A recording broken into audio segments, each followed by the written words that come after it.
ಮಾತಾಡ್ತಾರೆ ಅವರು ಪಾಪ ಲಾಸ್ಟ್ ಟೈಮು ಬೆಂಗಳೂರು ಸೆಂಟ್ರಲಲ್ಲಿ ಎಲೆಕ್ಷನಿಗೆ ನಿಂತಿದ್ರು.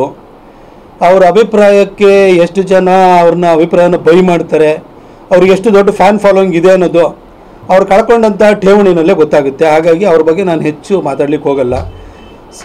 ಯಾವಾಗಲೂ ಒಬ್ಬ ಮನುಷ್ಯ ಇಶ್ಯೂ ಬೇಸ್ಡ್ ಆಗಿ ಒಂದು ನಿಲುವನ್ನು ತೆಗೆದುಕೊಂಡ್ರೆ ಅಂಥ ವ್ಯಕ್ತಿಗಳಲ್ಲಿ ಒಂದು ನಿಷ್ಪಕ್ಷಪಾತತೆ ಇದೆ ಅಂತ ನಾವು ಭಾವಿಸ್ಬೋದು.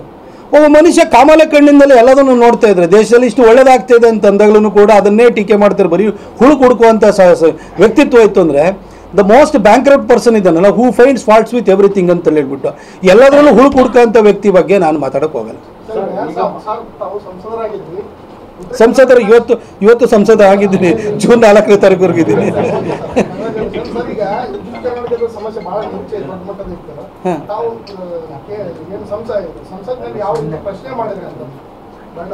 ಯಾವ್ದ್ರ ಬಗ್ಗೆ? ತಾಯಿಯಾಗಲು ಪ್ರಯತ್ನಿಸಿ ವಿಫಲರಾಗ್ತಿದ್ದೀರಾ? ನೋವ ಐವಿಎಫ್ನ ನುರಿತ ಫಲವತ್ತತೆ ತಜ್ಞರನ್ನ ಭೇಟಿಯಾಗಿ ಉಚಿತ ಸಮಾಲೋಚನೆಯನ್ನ ಪಡೆಯಿರಿ. ಕಳಸಾ ಬಂಡೂರಿ ಇರ್ಬೋದು, ಮೇಕೆದಾಟು ಇರ್ಬೋದು, ಕಾವೇರಿನಲ್ಲಿ ನಾವು ಕೊಡಬೇಕಾಯ್ತು 195 TMC ಕೋಟಾನ ತಮಿಳುನಾಡು ಕೊಡಬೇಕಿತ್ತು, 171 TMC ಇಳಿಸಿದ್ದಿರ್ಬೋದು. ಬೆಂಗಳೂರಿಗೆ 5 TMC ಕುಡಿಯೋ ನೀರಿಗೋಸ್ಕರ ಎಕ್ಸ್ಟ್ರಾ ಕೋಟಾನ ಕೊಡಿಸಿದ್ದಿರ್ಬೋದು. ಪ್ರತಿಯೊಂದು ವಿಚಾರದಲ್ಲೂ ಕೂಡ ನಾವು BJP 25 ಜನ ಸಂಸದರು ಕೂಡ ನಾವು ಅಣ್ಣ ತಮ್ಮದಿರ್ತಾರನೇ ನಾವು ಕೆಲಸವನ್ನು ಮಾಡಿದ್ದೀವಿ.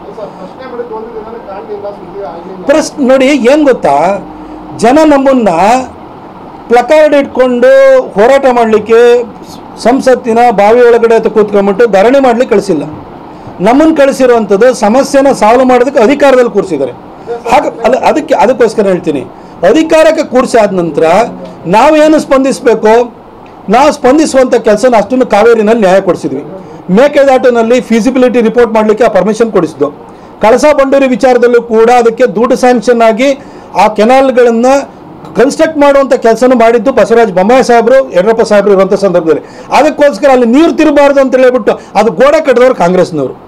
ಹಾಗಾಗಿ ನಮಗೆ ಯಾರು ನ್ಯಾಯ ಕೊಡುವಂಥ ವಿಚಾರದಲ್ಲಿ ಅಲ್ಲೆಲ್ಲ ನ್ಯಾಯ ಕೊಟ್ಟಿದ್ದೀವಿ. ಅಪ್ಪರ್ ಭದ್ರಾ ಪ್ರಾಜೆಕ್ಟಲ್ಲೂ ಕೂಡ 5300 ಕೋಟಿ ರೂಪಾಯಿನ ಭದ್ರಾ ಮೇಲ್ದಂಡೆ ಯೋಜನೆಗೆ ಅಂತಲೂ ಕೂಡ ಕೊಡಿಸಿದ್ದೀವಿ. ಇವಾಗ ಬಸವರಾಜ ಬೊಮ್ಮಾಯಿ ಸಾಹೇಬರು ಈ ನೀರಾವರಿ ವಿಚಾರದಲ್ಲಿ ತಮ್ಮದೇ ಆದಂಥ ಪರಿಣತಿಯನ್ನು, ಅನುಭವವನ್ನು, ಜ್ಞಾನವನ್ನು ಹೊಂದಿದ್ದಾರೆ. ಅವರನ್ನು ಗೆಲ್ಲಿಸಿ ಕಳಿಸ್ಕೊಡಿ, ಕೇಂದ್ರದಲ್ಲಿ ಸಚಿವರು ಆಗ್ತಾರೆ. ಈ ಎಲ್ಲ ಸಮಸ್ಯೆಗಳನ್ನು ಒಂದು ತಾರ್ಕಿಕ ಹಂತಕ್ಕೆ ತೆಗೆದುಕೊಂಡು ಹೋಗುವಂತಹ ಒಂದು ವಾತಾವರಣ ನಿರ್ಮಾಣ ಆಗುತ್ತೆ ಅಂತ ನಾನು ಕೇಳಿಕೊಂಡು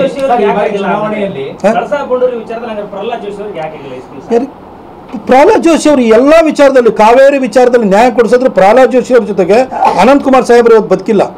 ಆದರೆ ಅನಂತಕುಮಾರ್ ಸಾಹೇಬರನ್ನು ಕೂಡ ಕರ್ನಾಟಕದ ಪರವಾಗಿ ವಕಾಲತ್ತನ್ನು ವಹಿಸ್ಕೊಂಡಿದ್ದಾರೆ. ಈ ಫೀಸಿಬಿಲಿಟಿ ರಿಪೋರ್ಟ್ಗಳೆಲ್ಲ ಕೊಡಿಸ್ಬೇಕಾದ್ರೆ ಬಸವರಾಜ ಬೊಮ್ಮಾಯಿ ಅವ್ರನ್ನ ನಾನು ಯಾಕೆ ಇಷ್ಟು ಹೇಳ್ತಿದ್ದೀನಿ ಅಂದರೆ, ಇದು ಸ್ಟೇಟ್ ಸಬ್ಜೆಕ್ಟ್ ಆಗಿತ್ತು. ಅವರು ರಾಜ್ಯದ ಮುಖ್ಯಮಂತ್ರಿಯಾಗಿ ಅಲ್ಲಿ ಬಂದು ರಾಜ್ಯದ ವಿಚಾರವನ್ನು ಅಲ್ಲಿ ಪ್ರತಿಪಾದನೆ ಮಾಡಿ ಅಲ್ಲಿ ಮನವರಿಕೆಯನ್ನು ಮಾಡಿಕೊಟ್ಟು ಇವಕ್ಕೆಲ್ಲಕ್ಕೂ ಅವಕಾಶವನ್ನು ಮಾಡಿಕೊಟ್ಟಿದ್ದಾರೆ. ಅಂಥ ವ್ಯಕ್ತಿಯನ್ನು ನೀವು ಮತ್ತೆ ಲೋಕಸಭೆಗೆ ಕಳಿಸಿದರೆ ಅನುಕೂಲ ಆಗುತ್ತೆ ಅಂತ. ಇವಾಗ ನೀವು ನೋಡಿ, ನಮ್ಮ ನೀರು ನಮ್ಮ ಹಕ್ಕು ಅಂತ ಎಲ್ಲರಿಗೂ ಕೂಡ ಒಂದು ದೊಡ್ಡ ಪ್ರೊಸೆಷನ್ನೇ ಮಾಡ್ಕೊಂಡು ಬೆಂಗಳೂರಿಗೆ ಕರ್ಕೊಂಬಂದರು. ಇವತ್ತರೆಗೆ ಮೇಕೆದಾಟು ಬಗ್ಗೆ ಮಾತಾಡ್ತಾರೆ. ಮೇಕೆದಾಟುದು DPR ಕೂಡ ರೆಡಿಯಾಗಿದೆ.